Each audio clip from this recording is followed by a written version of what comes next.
You're driving down the highway. The engine under the hood has 8 cylinders arranged in a V shape, producing hundreds of horsepower. It's in pickup trucks, sports cars, muscle cars, SUVs. It's been the American engine for nearly a century. But here's the thing almost nobody knows. The man who made that engine affordable, who put that kind of power in the hands of regular people, did it in secret, in the middle of the worst economic collapse in American history, using a dead man's workshop, against the advice of his own engineers, and against every law of manufacturing that existed at the time. His name was Henry Ford, and the year was 1932.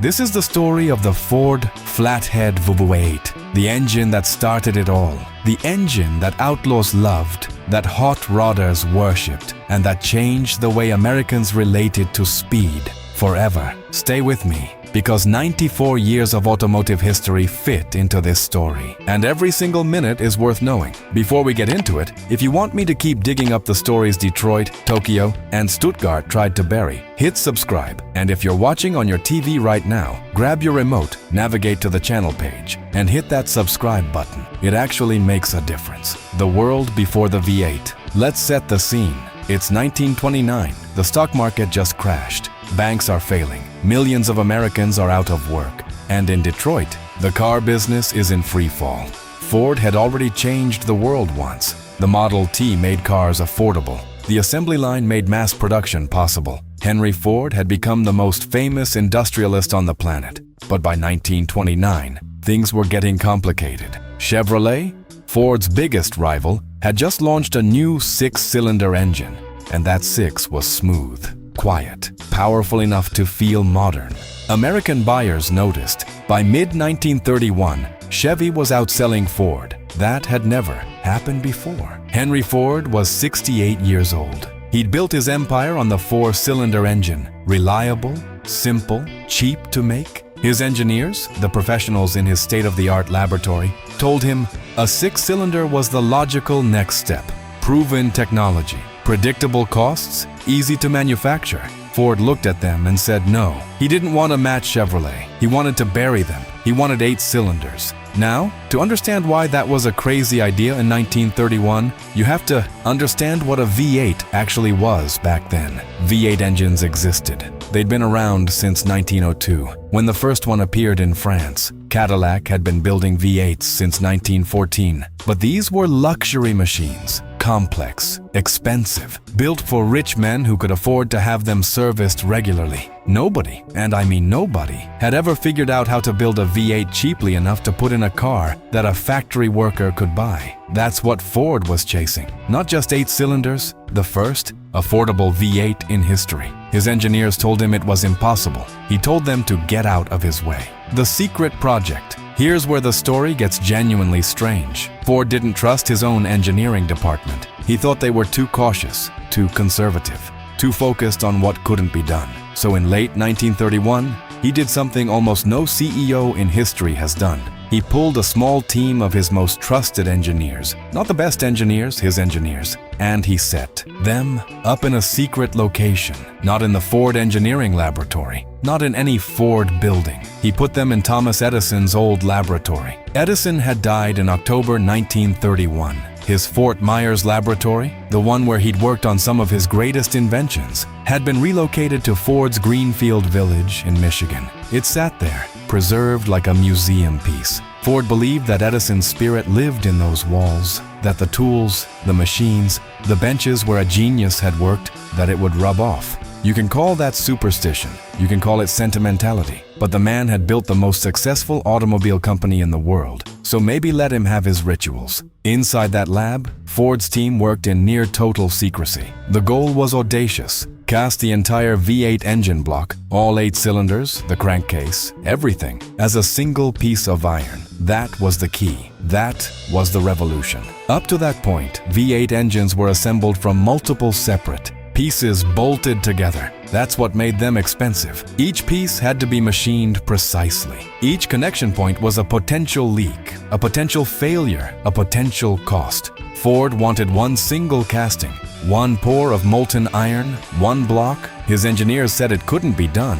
The casting would crack. The tolerances were impossible. The scrap rate would be unacceptably high. Ford said, figure it out. They tried. The first blocks came out wrong. The second batch cracked. The third had worse air pockets. The fourth were warped. They failed and failed and failed again. Meanwhile, the Great Depression was getting worse. Ford had already closed 25 of his 36 plants. He had laid off 75,000 workers. Car sales across the industry had collapsed from over 5 million in 1929 to barely 1 million in 1932. And here was the old man, pouring resources into an engine that might not work, using a dead inventor's workshop, racing against a clock nobody else could see. He kept pushing, and then, finally, the casting worked. March 31st, 1932.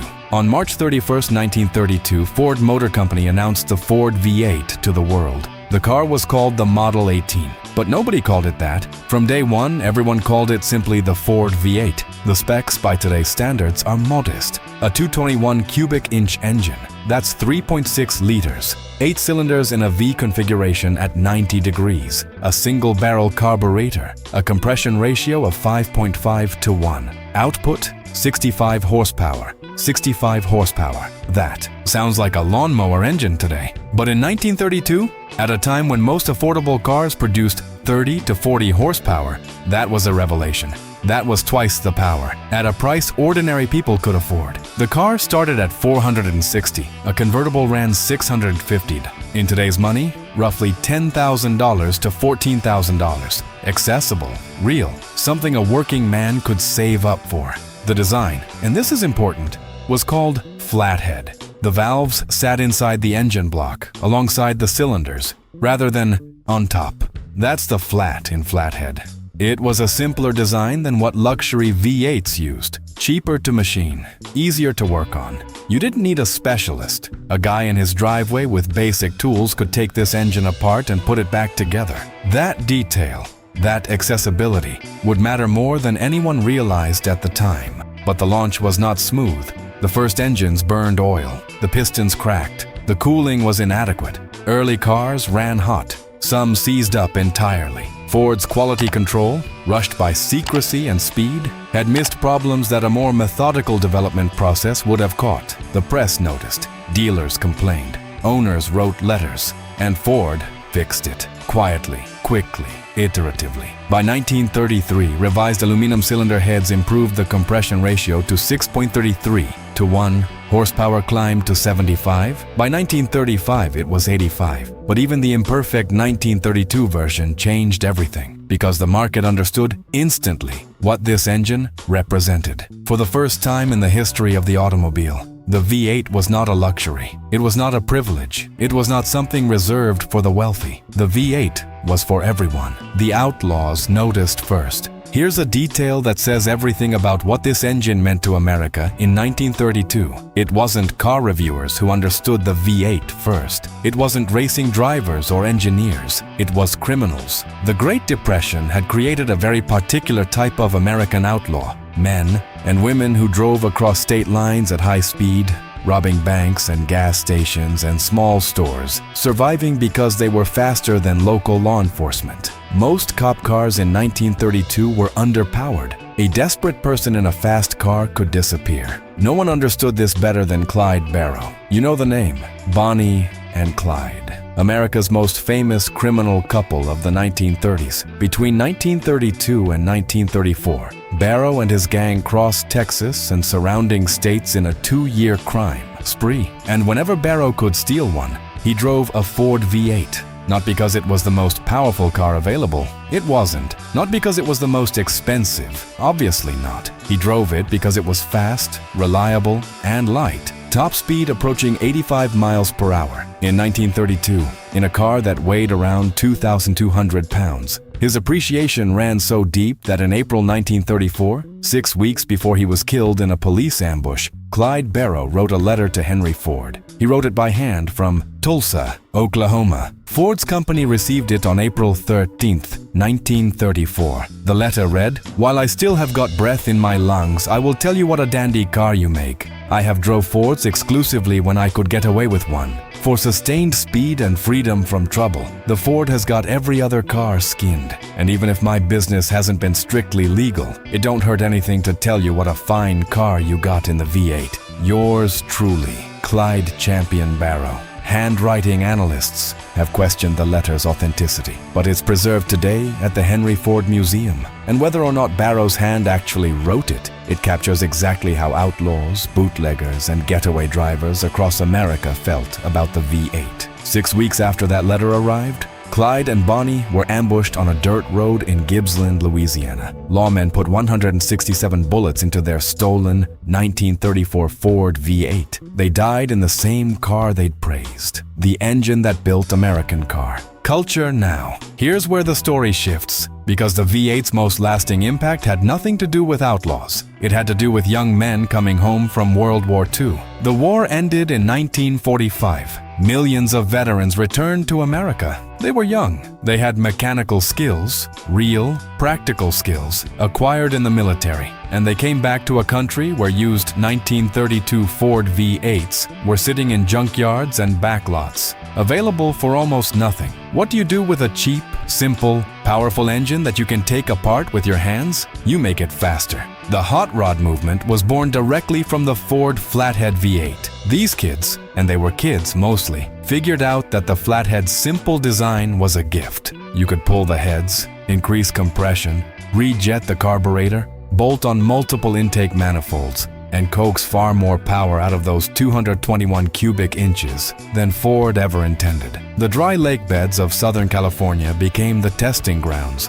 Muroc, El Mirage, the Bonneville Salt Flats, young men racing flathead Fords for bragging rights, for glory, and for the pure mechanical joy of going fast. That culture became hot rodding. Hot rodding became drag racing. Drag racing became NASCAR. NASCAR became one of the biggest sports in America, and it all traces back to one engine, one decision, one stubborn old man in a dead inventor's workshop. The bootleggers deserve a mention here too. During Prohibition, which ended in 1933, just 1 year after the V8's launch, drivers who ran illegal moonshine through the mountains of the South had already learned to outrun revenuers in fast cars. After Prohibition, many of those same drivers and mechanics ended up on racetracks. Their skills in modifying engines under pressure, hiding power from inspectors, and pushing cars to their absolute limits directly fed into the DNA of early NASCAR racing. The V8 was their engine of choice. It was always the V8. 94. Years later, Ford kept out the Flathead V8 in production until 1953. 21 years, through 5 different displacement variants, 136, 221, 239, 255, and 337 cubic inches.